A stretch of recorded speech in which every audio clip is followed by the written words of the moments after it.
Hello, welcome everyone. Thank you for joining today. Our 2026 Spring Graduate Colloquium, where Aspen and USU students have the opportunity to showcase their hard work to our academic community and let us support the next generation of scholars. Our final presentation for this week's event is with Dr. Warren Weaver, who will be presenting his research on post-secondary instructors' perspectives on applying experiential learning methods to improve human cognitive security. So please let us welcome Dr. Weaver. Hello, I hope this is working. Do I get a thumbs up? Looks like I got a thumbs up, a head shake, and a thumbs up from Dr. Dunn. I want to thank you all for joining me for this spring's graduate colloquium. My name is Scott Weaver, and I was a recent graduate of Aspen University's Doctor of Education program. The title of my dissertation is Post-Secondary Instructors' Perspectives on Applying Experiential Learning to Improve Human Cognitive Security. Before I kick this off, I want to thank Dr. Teresa Olin for her efforts to coordinate this event. And also, I'd like to thank Dr. Eva Ballard. I did not send a read ahead out to her until 9 p.m. last night. And by noon, she provided me some kind words that are always good for morale and suggestions on how to make this a more meaningful presentation for everyone involved. So let's kick this off. I guess, first of all, I'm an Army veteran with over 20 years of experience specializing in the application of information and communications to influence individual decision-making while protecting our own cognitive processes.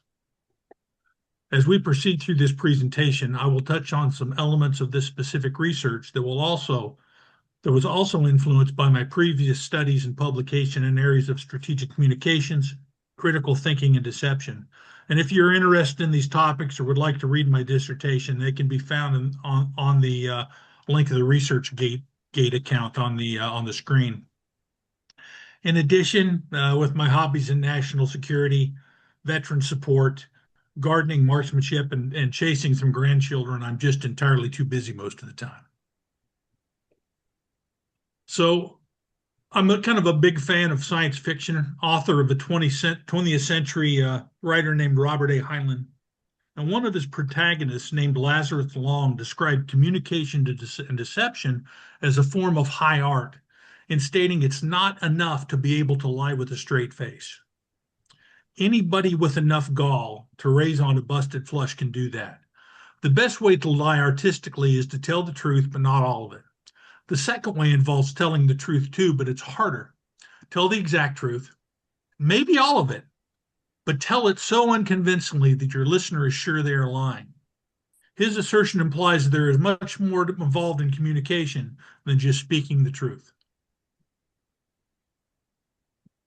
In the conduct of this research, I focused on current gaps in research and practice that emphasize the difference between current trends in countering biased information that are being used using a motive-based technique such as inoculation and priming, discerning and calling out falsehoods, identifying and undermining the source of these contrary ideas against mass audiences, versus the application of instructional methods based on experiential learning theories that could lead to the development of critical thinking and promote individual resilience against logical fallacies, external and internal bias, regardless of the topic, subject matter, or perceived levels of truthfulness.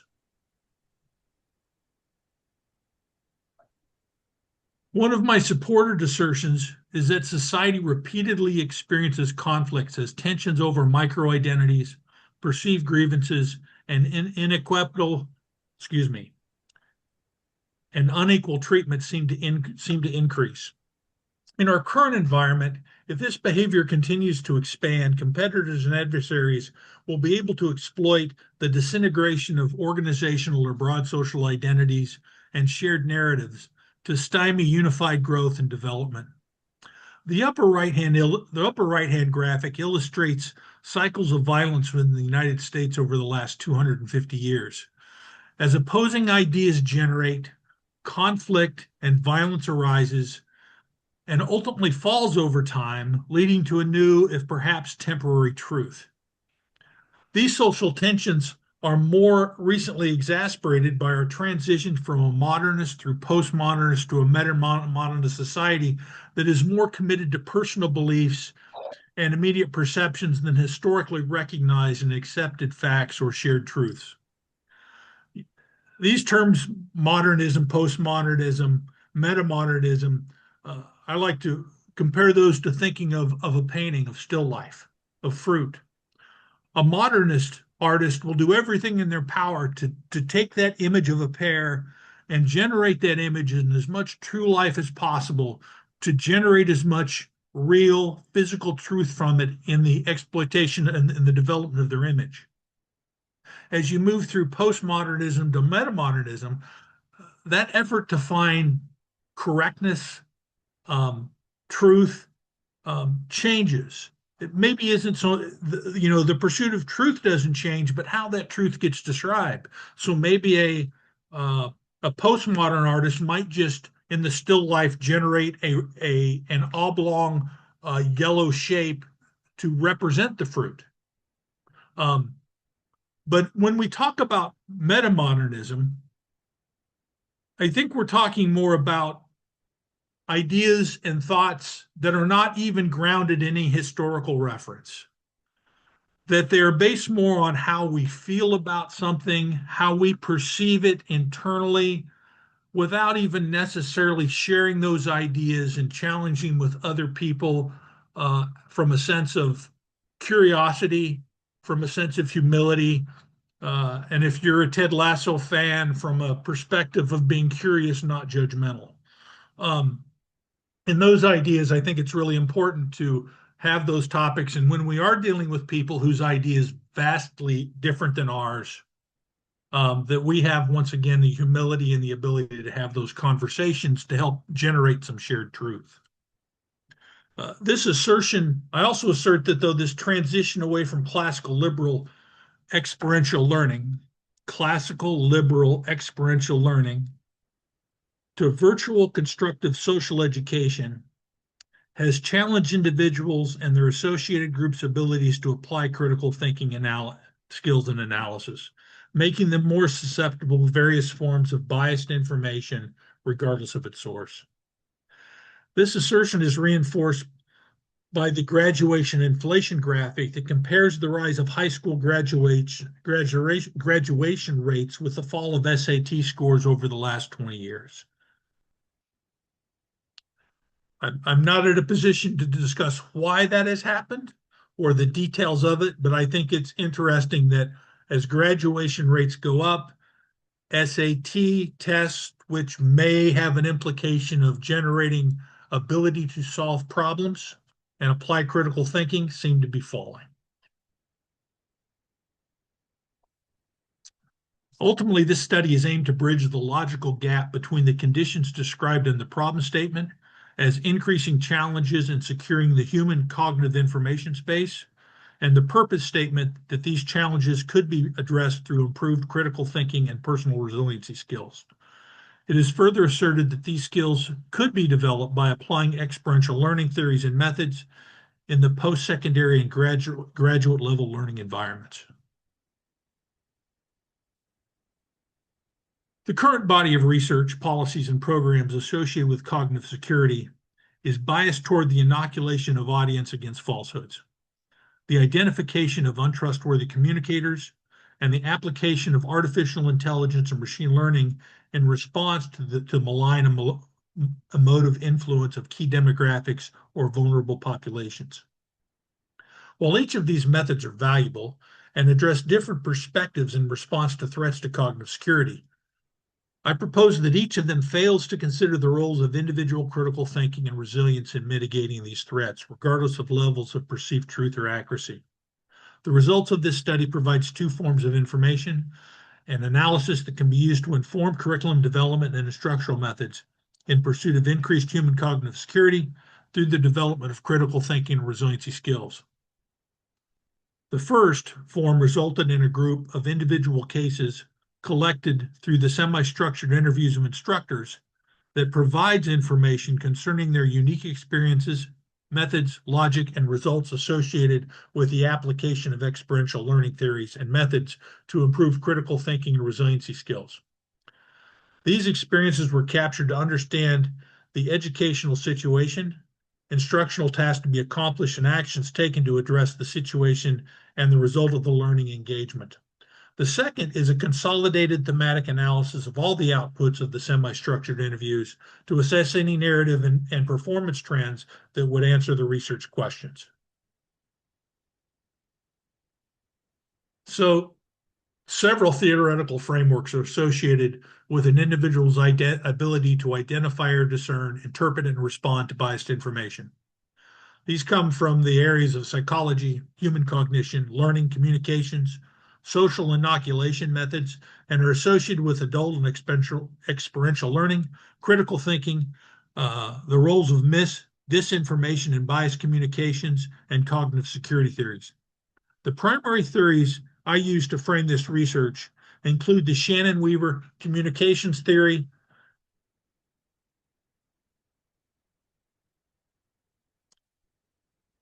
and Paul Grice's theory of meaning.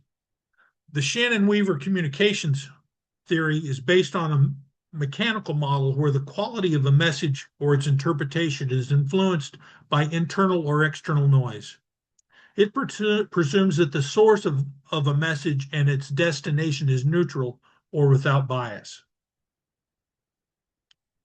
Grice's theory of meaning and authenticity is a sociological model that asserts that the culture, context, and bias impact communications, and that the intent or bias of the communicator can negatively impact authentic communications.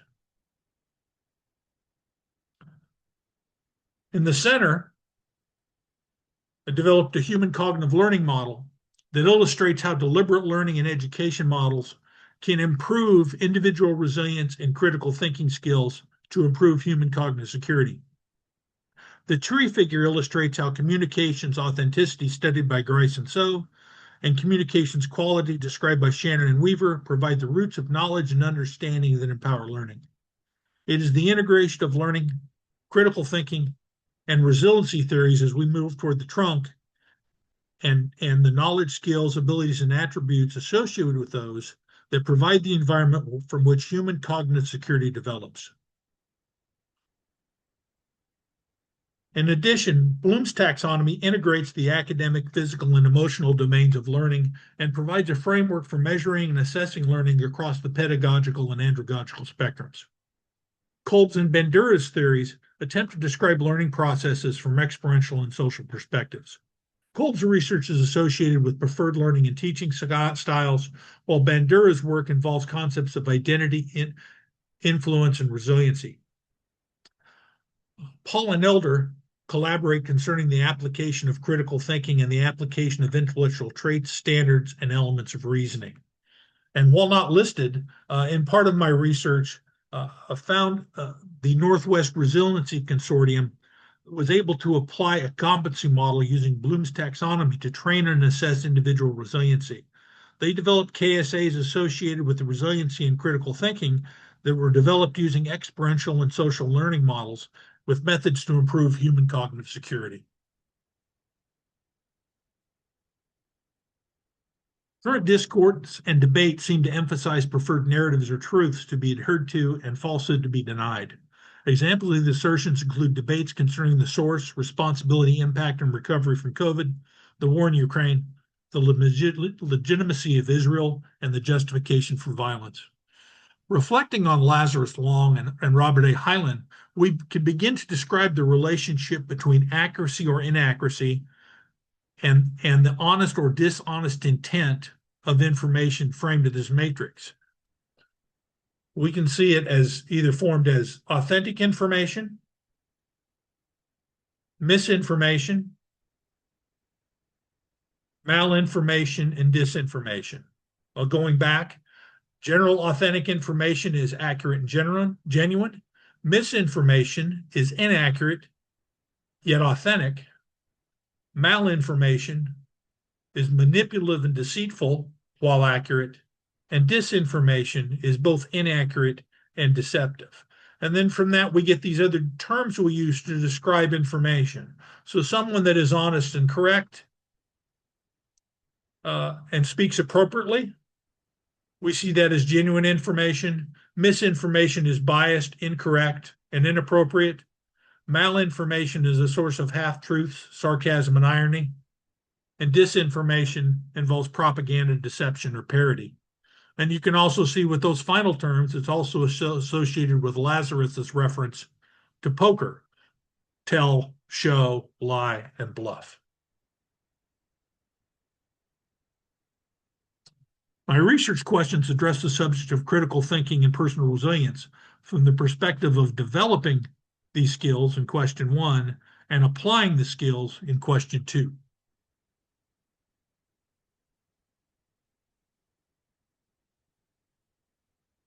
The research included the application of a series of semi-structured interviews conducted with 8 information professionals with backgrounds in national security, design, communications, and education. Their levels of education range from master's to doctorates, with experiences teaching at the community college, English as a second language, graduate and postgraduate levels. 7 of the subjects were male, and 1 of them is a native French Canadian with significant European teaching experience. These initial interview questions increased my understanding of the individual subject's practices and experiences with regards to the research theorem, problem statement, and research questions. These questions focus on how the subjects experienced the educational process, from how they instructed and assessed student performance in the pursuit of critical thinking and resiliency skills.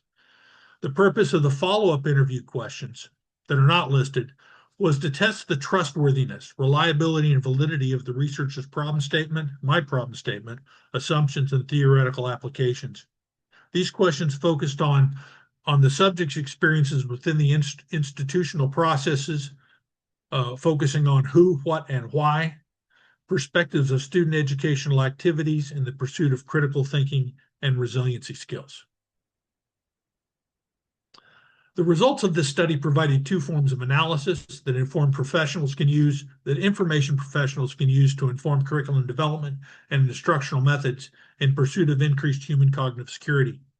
They include a group of individual instructional narratives and a consolidated thematic analysis of the data collected from the semi-structured interviews. The individual narratives collected through the interview process provide cases capturing the unique experiences of the instructor's logic, methods, and results associated with the application of experiential learning theories and methods to improve critical thinking and resiliency skills. The instructors provided a surprisingly diverse set of perspectives concerning teaching, education, and learning that seem to be heavily influenced by their student demographics, epistemologies, and personal learning experiences. Well, there were some differences concerning the definition and role of resilience and the application of experiential learning methods. All agreed concerning the importance of critical thinking and the necessity of developing it in students. If any of these themes capture your intent, I'm more than willing to address them at the end of the presentation. Thematic analysis is the process of identifying emergent patterns, themes, and associated data. Described as a method rather than a methodology by Brown and Clark, it is not tied to any particular epistemological or theoretical framework. It is a method recognized for identifying emergent patterns, themes, and associative data, particularly suited for the conduct of a phenomenological study. The semi-structured interviews informed a qualitative thematic analysis to capture, map, and triangulate repeated themes and narratives associated with the research questions that provide indications of the efficacy of experiential learning to improve human cognitive security. This makes it particularly suitable for this study due to the wide variety of theories and experiences that were potentially communicated by the subjects. The keywords and key terms associated with the initial research emerged from the development of the problem statement that recognizes the challenges that multidisciplinary information professionals have in securing human cognition and decision-making from biased communications. The identification and application of keywords and themes was particularly challenging due to the interdisciplinary nature of this problem and the influence that jingle jangle fallacies have on our ability to communicate authentically and accurately. Because of the diversity of the subjects, this uh,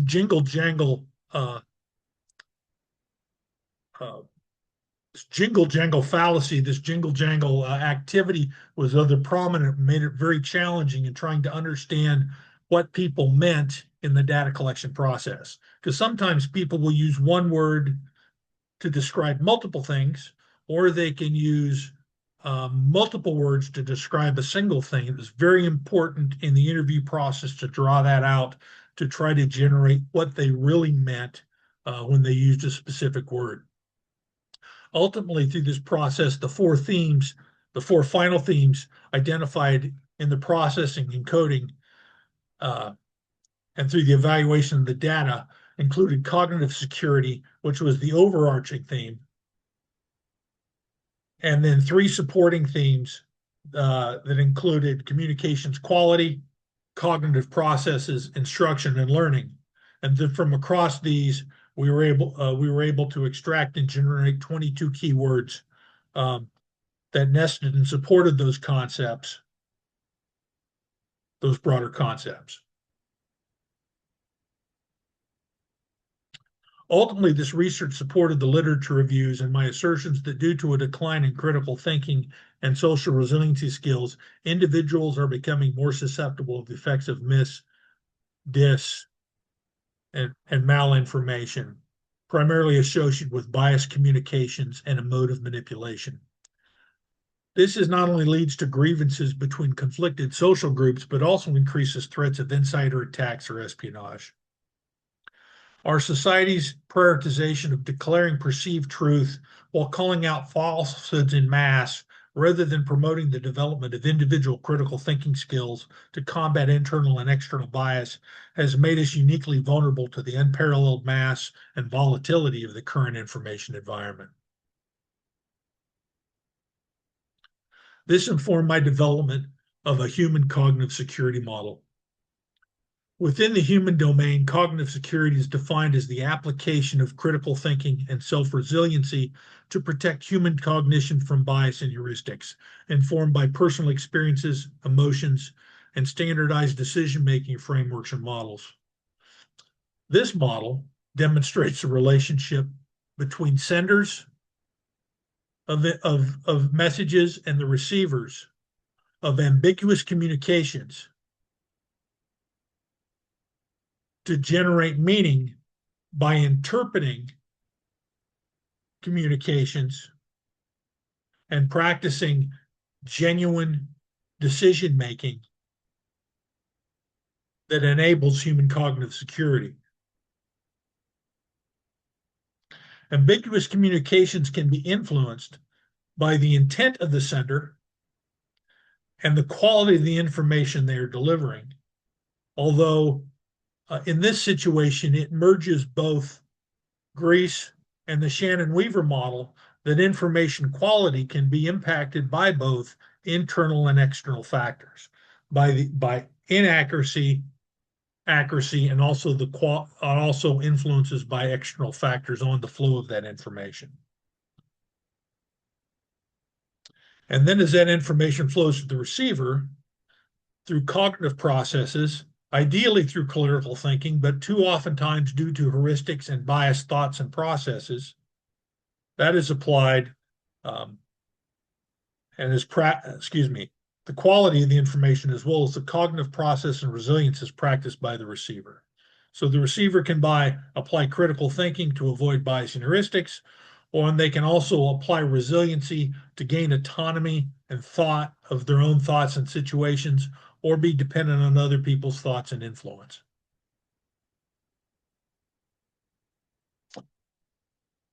Future questions and research aligned with this dissertation and its findings can propose they can take three forms. The first is an effort to replicate the research and its findings with a similar research design, method, and codebook, but with a different research population. The current research population primarily were, as I said, master's, doctorate level instructors working in post-secondary education. It'd be interesting to see what the results of this would compare if you were dealing with elementary, primary, secondary educators and how they dealt and experienced experiential learning from from a pedagogical perspective rather than an adult human and andrological perspective. Another research area would be assess the importance that trust has on the interpretation of stated truths, specific results, or qualitative assertions, or the impact that individual humility has on the ability to accept, critique, or accept the risk of being proven wrong. Finally, there is a room for the conduct of a quantitative study to measure students' development of their knowledge, skills, abilities, and attributes associated with critical thinking and resiliency, and how that impacts their current and potentially future decision-making processes.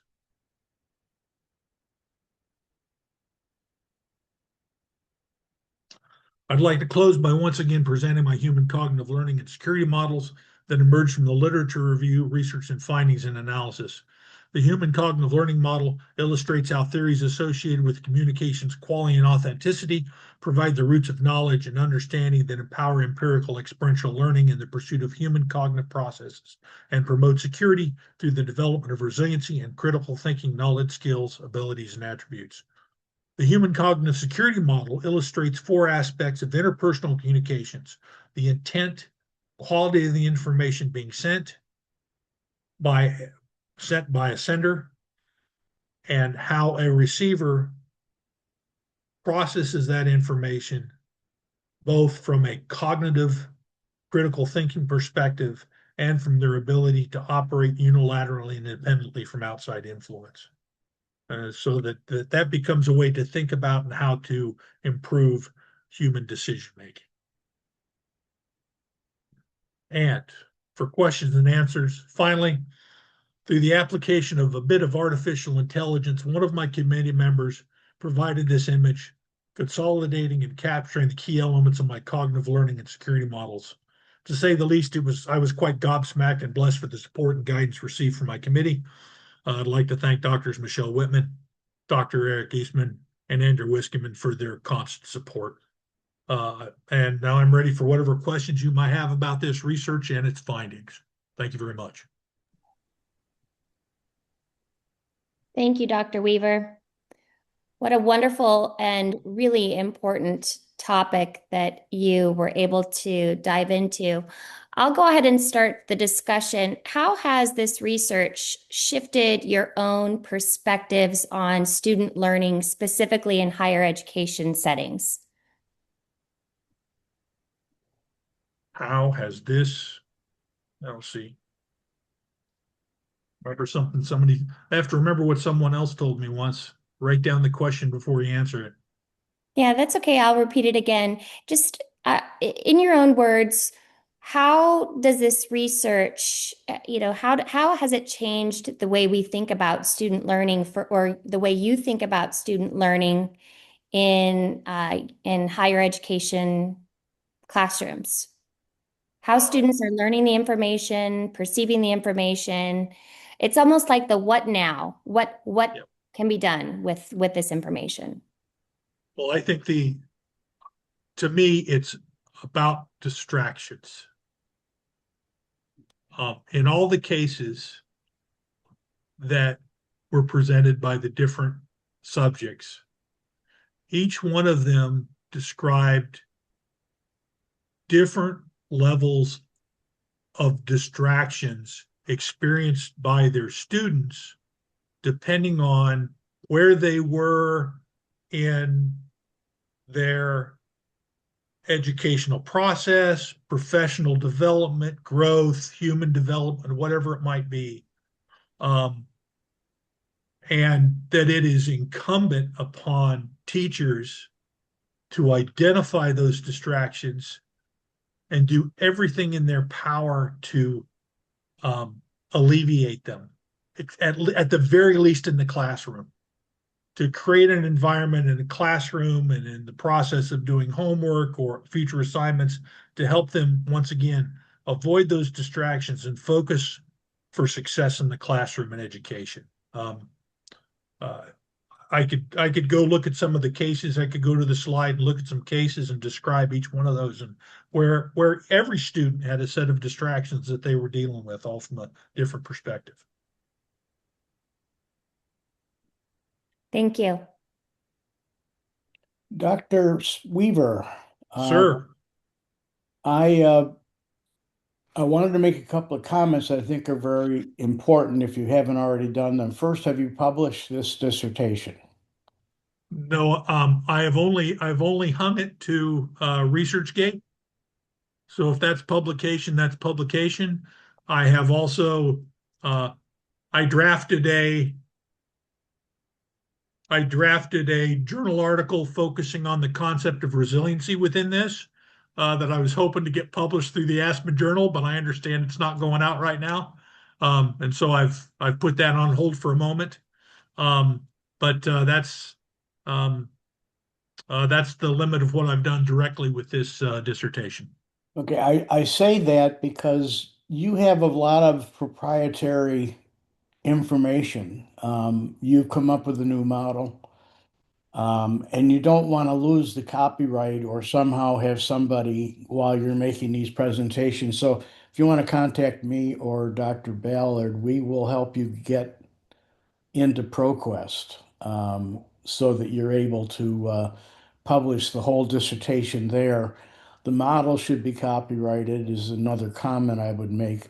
I was really captured, and all it was out of the scope of what you were doing, but I was captured by the point that as educators, we need to be truthful, and that as we educate, there really, in my opinion, is no place for us to bring in our personal feelings or beliefs. And when you spoke just recently in answering Dr. Ballard, you said that we need to seek out truth, or that's what I gathered from it. I think as educators, we have to consider what many universities don't do, where university professors become antagonists and start soliciting belief for what they believe to be the right way to do things, which is not truth, it's an opinion. So thank you for your work here. Thank you for your service to our country. Yeah, yeah, you're welcome. I mean, boy, um, Dr. Whiskeyman and I kind of talk about this in different ways. He's the one that during the dissertation he asked me the question about humility. How does humility impact this? And this is how humility impacts this: is that we cannot assume that we are the holders of truth in any way. We are some holders of knowledge, right? I mean, if I'm sure many of you are familiar with, at least in the military, there's this, they call it an information management triangle. That the bottom of the pyramid is data, and you turn data into information, and as it moves up and gets processed, it turns into knowledge, and ultimately, as you gain enough knowledge, you get some understanding, right? And I had one of my commanders said that that's great. I mean, within our separate organizations, within our separate bodies, we all get our own form of understanding. But what's really important is if I understand you and you understand me and we understand each other's perspectives, now we generate faith. And so, probably the best thing a teacher can do in a classroom is generate faith within the classroom that students' ideas are going to be accepted, they're going to be challenged, they're going to be critiqued. You've got to expect to come up with your critical thinking skills, and you need to be resilient enough to defend it and believe it, but also be curious and not judgmental. To accept change, accept the Yeah, risk of being wrong. yeah, thank you. Yeah, the thing that I was just thinking of is that how do you feel Aspen, soon to be USU's program, which there'll still be a lot of similarities, achieve the objective for you as a student that you were looking for other people to tell you about? Just briefly. Well, Dr. Bell and I kind of talked about this right beforehand. I have always been a non-traditional student. I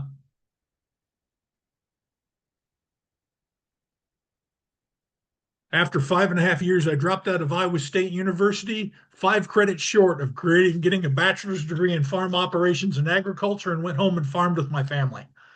And I did that for 4 years.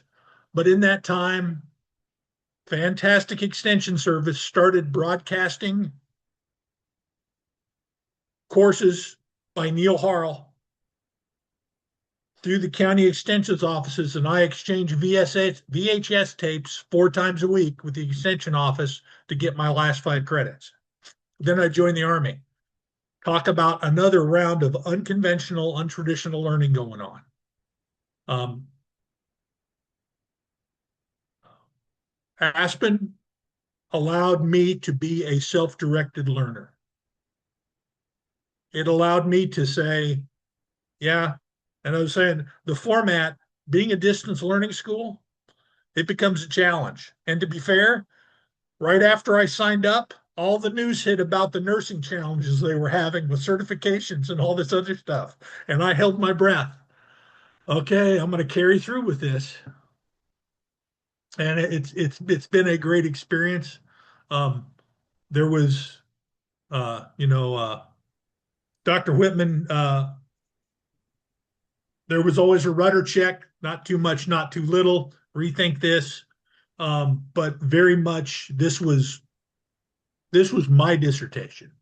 And that's what I appreciated a lot. There wasn't people telling me, well, you shouldn't be doing on this topic. This isn't appropriate for your degree.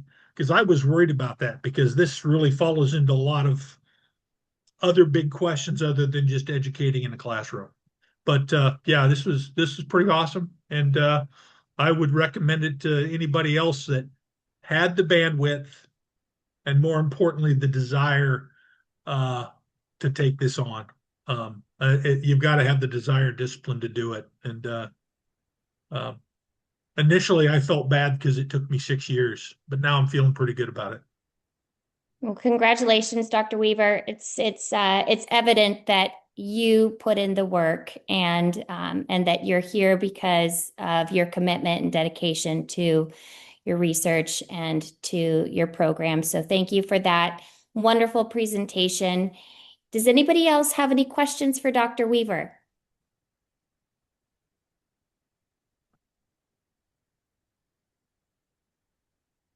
Anything else you'd like to share, Dr. Weaver? And I would be disingenuous to, and I don't remember her name, and I can't say her name anyway, my English as a second language teacher.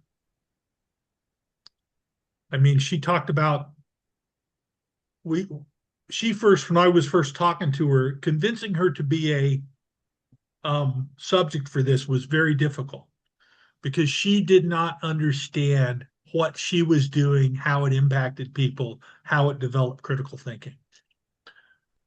And her story she told about the blue cookie and the pink cookie. She said she's teaching teaching the articles of a and the, very broad conceptual things, and how she did that by generating an experience for the students. So she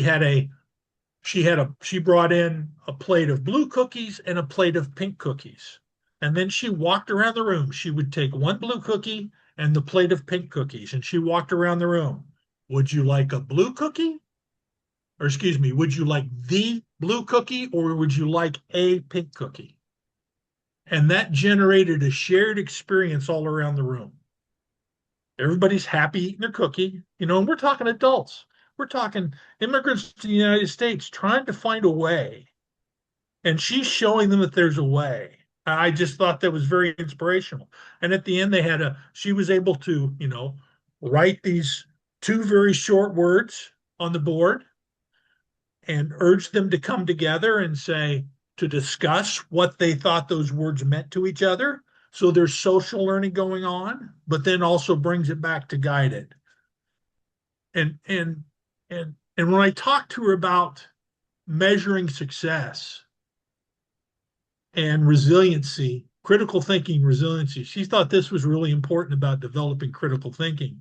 But she said the resiliency thing was when people walked out of the classroom and they saw that they had a future. They could figure out how to speak and communicate and had a future speaking in the second language. And being able to, a longtime resident in that community, she was able to watch and see how people would continue, become small scale entrepreneurs, raise their families, but continue to not give up in what these goals were for life. I thought it was just amazing. And, there's other stories there, but